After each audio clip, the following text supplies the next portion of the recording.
The Justin Robert Young program brought to you as always by everybody who supports us at payjurydaily.com.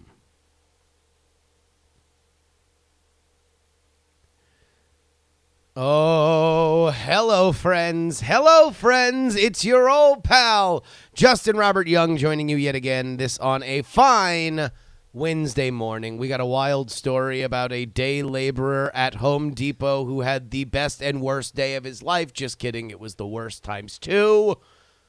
We've got your emails, including some sobering words of doom from fellow travelers about how likely it is that I'll get my global entry back by the time that I come back from Italy. And then, of course,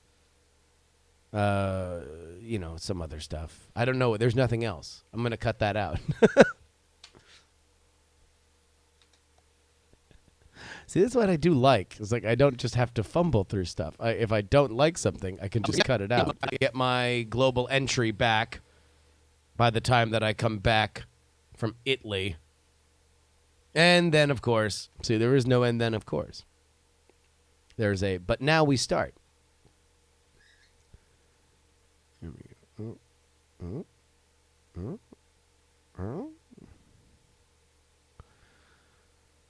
And we can actually even take that.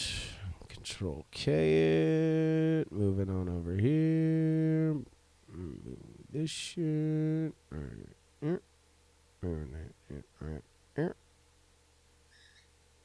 That down. See it.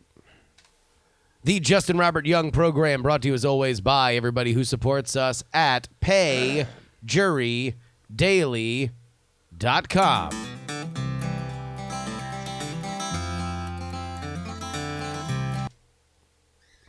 All right. And then we will come out of that. This. Look at you. Well, you got blue teeth and you only got 2 teeth, but I kind of like to see you smile. Oh, hello, friends. All right.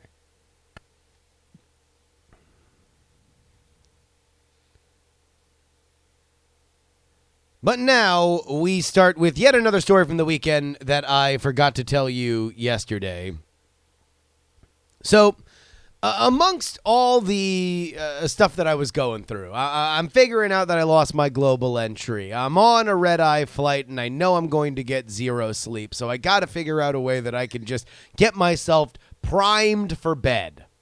Right? It's already past my bedtime. It's already past 10 o'clock. I'm waiting for my midnight flight. And all of a sudden, I found myself in the regular TSA line. Oh, I know.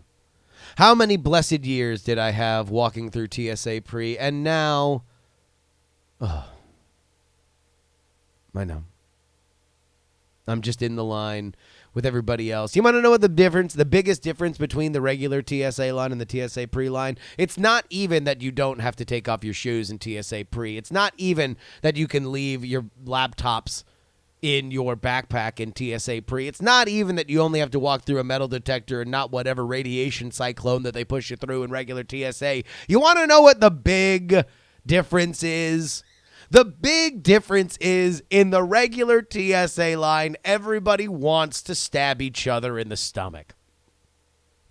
If it were socially acceptable, the TSA line would be a place in which all out Lord of the Flies level violence would erupt at a moment's notice. You are never more than a crossword away from flying fists and sharpened blades. I get in this line, and it's longer than it should be, and all of a sudden, a very angry man starts saying, hey, starts yelling at the TSA people, hey, why isn't this line moving? If you have to ask that question, by the way, you're already fucked. You're already into it. Like you were just raging. This is man versus nature at this point. This is not man versus man in our classical definitions of what a story is. This is man versus nature. You might as well be yelling into a canyon and asking why we die. If you are yelling at a TSA worker and asking why this line isn't moving, they don't know. You are basically just you may as well be doing the Frodo gif of, okay, keep your secrets. Because they don't know. And you won't either. One line will be moving faster than the other, and there's nothing anybody can do about it. But this bespectacled, heavyset gentleman was so incensed about it that he started demanding that they be able to go to another line, that they open another line.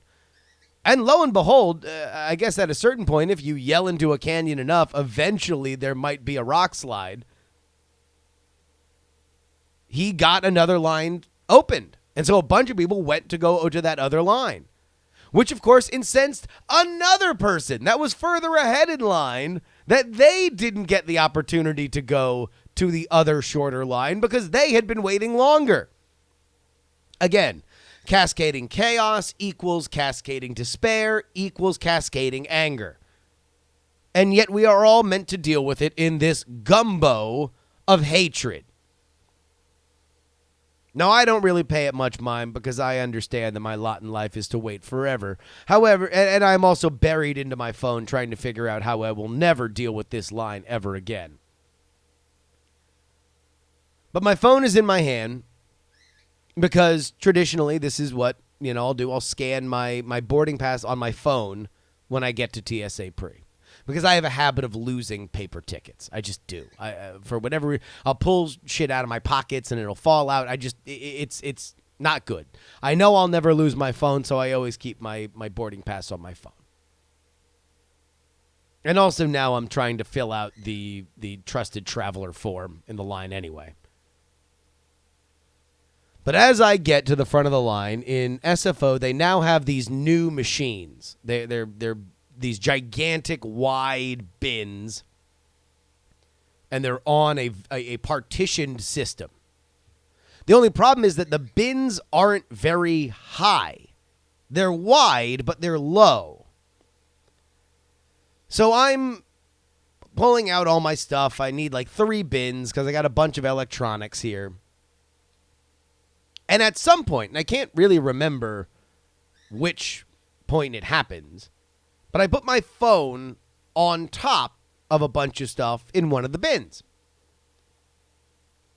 I get to the end. I go through the radiation cyclone. All my stuff eventually comes out. The TSA needs to look into why I have a billion cords in my one bag. It's a thing. And the next thing you know, I'm making my way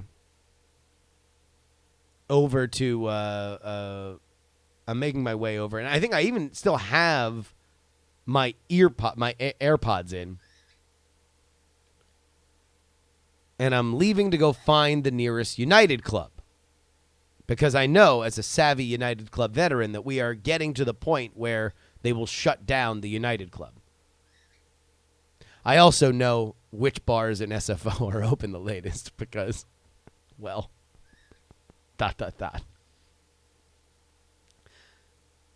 But it's at this point that I make a horrifying discovery. I'm reaching for my phone, and I cannot find it. No.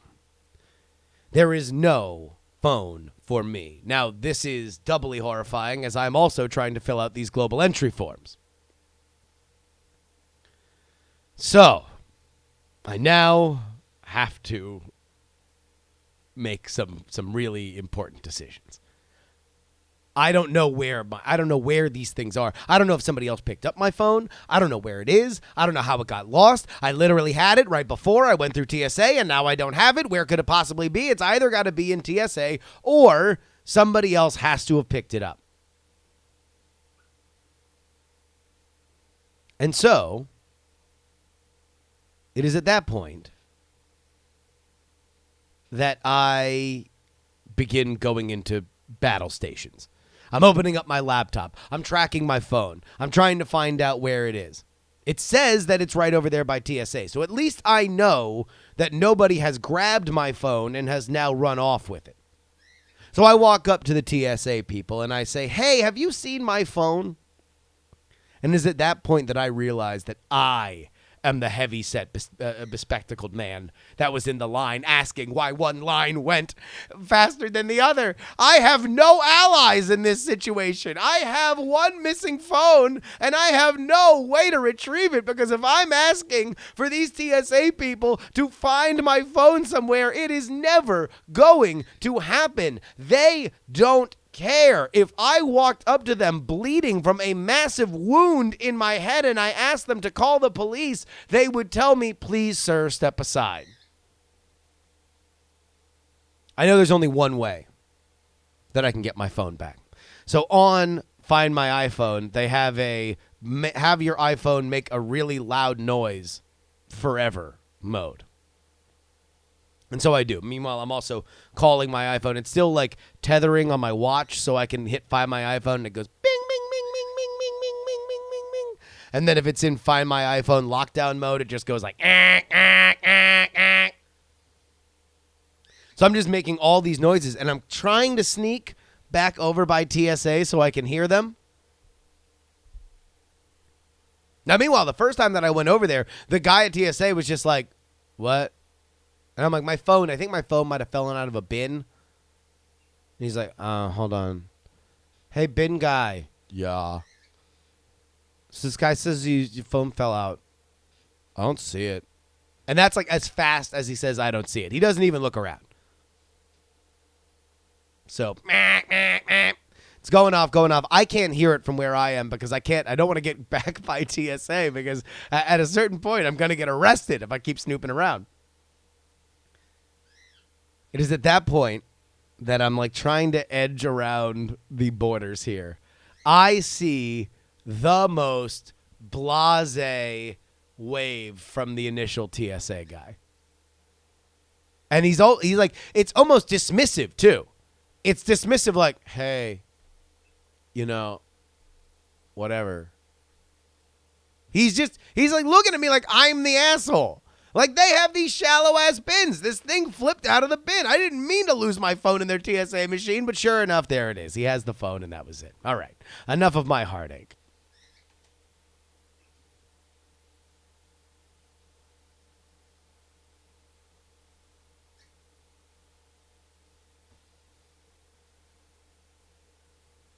Let's get the stinger for everybody. Mean to lose my phone in their TSA machine, but sure enough, there it is. He has the phone, and that was it. All right. Enough of my heart.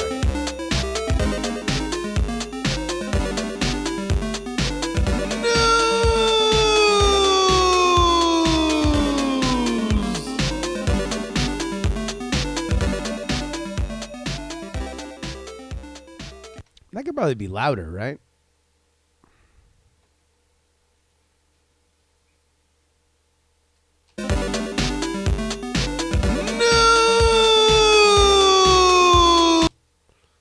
This could probably be even a little quieter.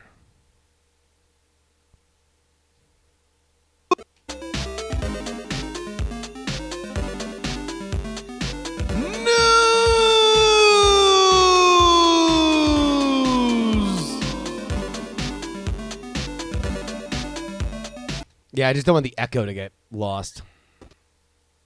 All right. Let's get to this story. Can you guys hear Deebs in the background? I know Deebs is merping and derping.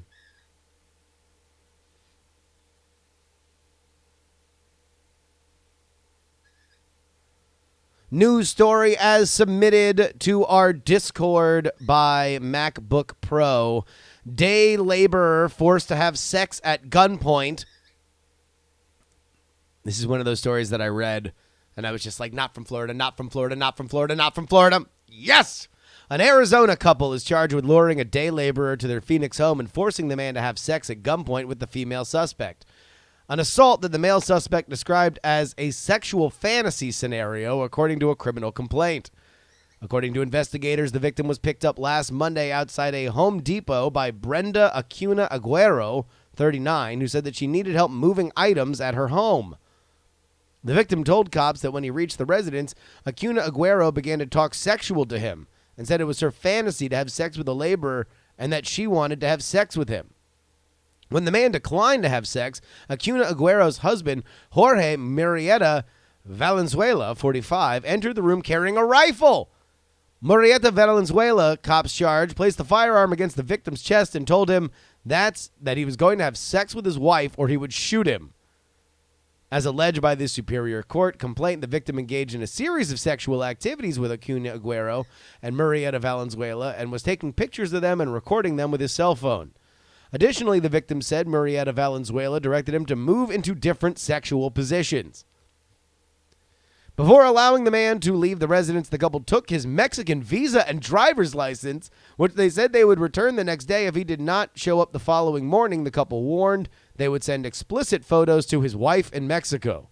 They told him that they would get Viagra for him the next day, the complaint charges. Murrieta Valenzuela then drove the victim back to the Home Depot in Phoenix, where he'd been picked up. Later that afternoon, Murrieta Valenzuela contacted the victim and told him he had to return to the house immediately, warning that if he did not come back to have sex, that he would send the sex pictures to his wife. When the man did not respond to Murrieta Valenzuela's WhatsApp message, the photos were forwarded that day to the laborer's spouse. That dude don't bluff. That dude don't bluff. After being contacted by the victim, cops subsequently executed a search warrant at the couple's home. During a police interview, Acuna Aguero reportedly confessed, admitting that she knew her husband was going to confront the victim with the rifle and that he was going to record the sexual encounter without the victim's consent. Murrieta Valenzuela admitted to participating in a sexual fantasy scenario with his wife. And Murrieta Valenzuela, police noted, quote, admitted that he and his wife had done this approximately 4 prior times with random men. Photos and videos found on the couple's phone indicated that they had participated in a similar incident in March, but that victim is unknown. Both have been charged with sexual assault, aggravated assault, unlawful recording of a person, and have been locked up in lieu of a $250,000 bond. Oh my God. This is what happens when you close down Backpage. Here we go. Getting political. Getting political for you guys.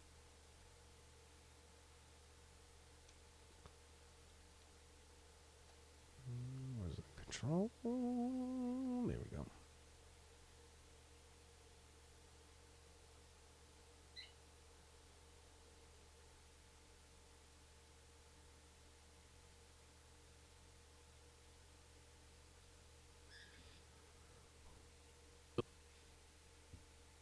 God. This is what happens when you close down Backpage.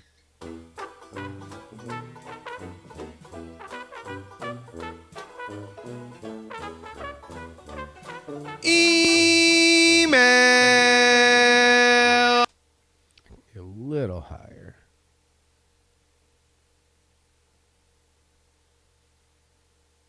Backpage.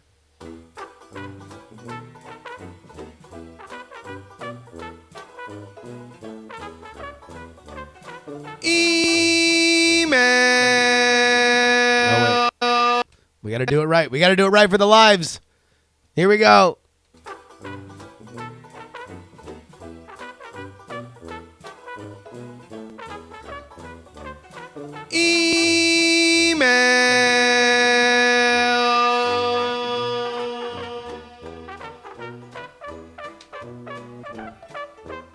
See, I like the way that the email one reverberates a little bit more than the news one.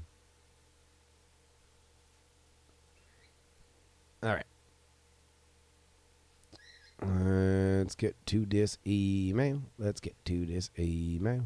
Email for me and you.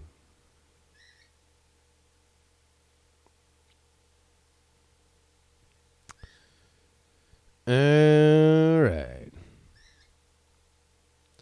Of course, you can always email us, jurydaily@gmail.com. Again, jurydaily@gmail.com. Ben writes, if you're going to renew Global Entry, now's the time to consider one of those premium credit cards that'll help you with your Global Entry fee. They give you the $100 credit toward renewal or a new membership, This counts toward anyone's entry fee. You just use the card as your payment method and it disappears from your statement. Amex Platinum and Chase Sapphire Reserve are the two that I recommend looking into for lounge access, but I think that the Amex gives you access to the Oakland Lounge. A $550 fee is a lot easier to swallow if you get $100 off of global entry. Personally, I have both cards. Chase's $300 travel card is very valuable. Any hotel, airline, rental car, parking, Uber, and their points are very easy to use on flights and hotels, including global entry. Amex has a $100 global entry thing earmarked once every 4 years, so about a $25 a year value. $200 in Uber credits, $200 in airline credits, and more. Personally, $125 is 5 trips in the lounge for me, so if you get into 5 lounges a year, that is worth it. I'm going to have to make that call. So I agree with you. Joe writes, I got global entry 2 years ago. I'd waited for almost 6 months to get the letter saying I'd been cleared to be interviewed. I finally got a shot to log into the website and schedule. Like you, I was traveling internationally within a matter of months and could not wait to get to the interview. I went to LAX where there's a global entry office to see if I could get some inside information on fast-tracking the system. What I found was Calexio, California. For many reasons, nobody wants to go to Calexio. I called the office and spoke with the interviewer agent. They were able to get me in within a week, and for me, it was a 6 hours drive from LA. You can likely fly into San Diego and then drive the 2 hours to the Mexican border and get it handled. Do not fly in the day before and stay. This is not safe, and I told friends who live in the Imperial Valley what I'd done. They were all amazed at the minimum I did not get robbed. Go before June. Calexio is both hotter... Calexio is both hotter than hell and an agricultural hub, so your lungs will get choked by overheated air from farm dust, pesticides, and the manure. I went in July and had no choice. It was a small price to pay for global entry. Also, read every line of the interview packet form and bring at least 2 forms of every type of document. You do not want to get caught running to the only FedEx in the friggin' town because you brought the wrong kind of proof of identity. Let them know how far you came, and everybody seemed amused that I came down from LA and wanted to get me out without going home empty-handed. Make sure your passport isn't expiring this year. Although this will not affect your ability to get TTP, a new passport number needs to be in the system for your return. Without it, you will not be able to use the kiosk and may not be able to go back into the cattle line. If you get a new passport, you can walk through SFO and get it entered in the system before you leave. I hope this helps. And here comes the party pooper. Sean writes, ha ha ha, my global entry expires in May. I'm 6 weeks into pending review for my renewal. Good luck. That government shutdown delayed everything. Forums are quoting 8 weeks, and that's a drop from 12 plus. Did you at least snap a credit card this time to cover the GE fee? Oh, no. Look. You guys know that I try to use every advantage. I need anybody who's working in the government. You got to reach out. JuRYDaily@gmail.com. Someone's got to know somebody that's got to put the germs on top of a pile. Paul writes, Justin, I know you're a busy man, but I just listened to a podcast that you may or may not know of yet. It's Against the Rules by Michael Lewis. Episode 2 of Season 1 ties into your college's A Scam Week that you just did. And finally, Trench writes, Hi, Justin. Tuesday's episode on YouTube couldn't have come at a better time for me. This past weekend, I started doing an audio-only podcast again, and I found myself getting overly frustrated having to learn Audacity. Seeing as how you edit your show, it gave me an appreciation of what you have to go through and how I can improve without throwing a fit. I just wanted to say thanks. For those of you who don't know, youtube.com/JustinRobertYoung, I am now pasting my entire session of exactly how I'm editing the show. I'm trying to do better for the audio listeners, so if you want to see how the sausage is made, then go ahead and visit me there. Let's go ahead and get into our producers, not just Dr. Bird, who's been in studio all episode, but also Bill, Dustin, BioCal, Robert H. Bryan, CM, Trade the Melodica Man, Adam, Middle-Aged Mike, Harry Lee Smith. You can, of course, email us, jurydaily@gmail.com, Twitter, Instagram, and Snapchat @JustinRYoung, and join our Discord where we pick all of our stories for the news section at bit.ly/jury Discord, JuRYDiscord. Thank you again to MacBook Pro for selecting today's story. Until we meet again tomorrow, friends, this is your old pal Justin Robert Young telling you to please give a round of applause to Mr. Wacky. But more importantly, please don't.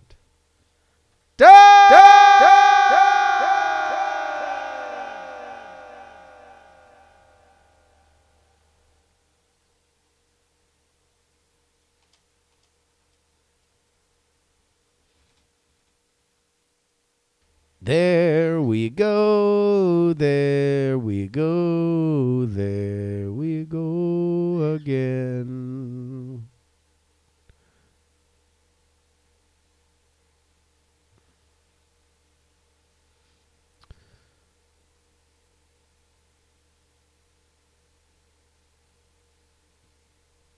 Calexico.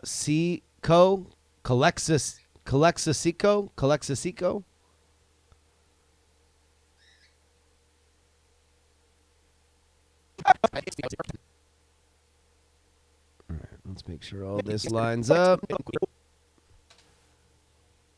This is what happens when you close down Backpage.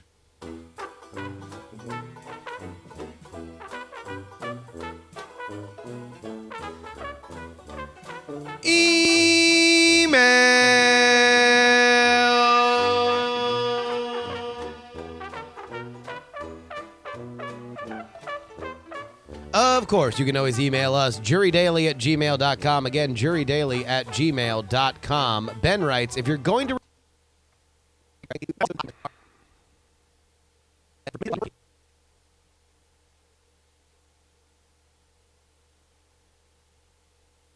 exactly how I'm editing the show. I'm trying to do better for the audio listeners, so if you want to see how the sausage is made, then go ahead and visit me there. Let's go ahead and get into our producers, not just Dr. Bird, who's been in studio all episode, but also Bill, Dustin, BioCal, Robert H. Bryan, CM, Trey the Melodica Man, Adam, Middle-Aged Mike, Harry Lee Smith. You can, of course, email us, jurydaily@gmail.com, Twitter, Instagram, and Snapchat @JustinRYoung, and join our Discord, where we pick all of our stories for the news section at bit.ly/jury Discord, JuRY DISCORD. Thank you again to MacBook Pro for selecting today's story.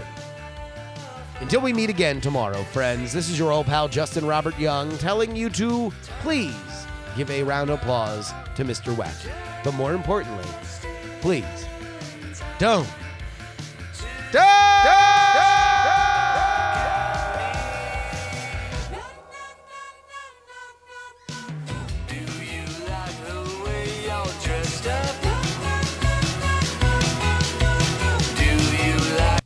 I could probably come down a little bit, right?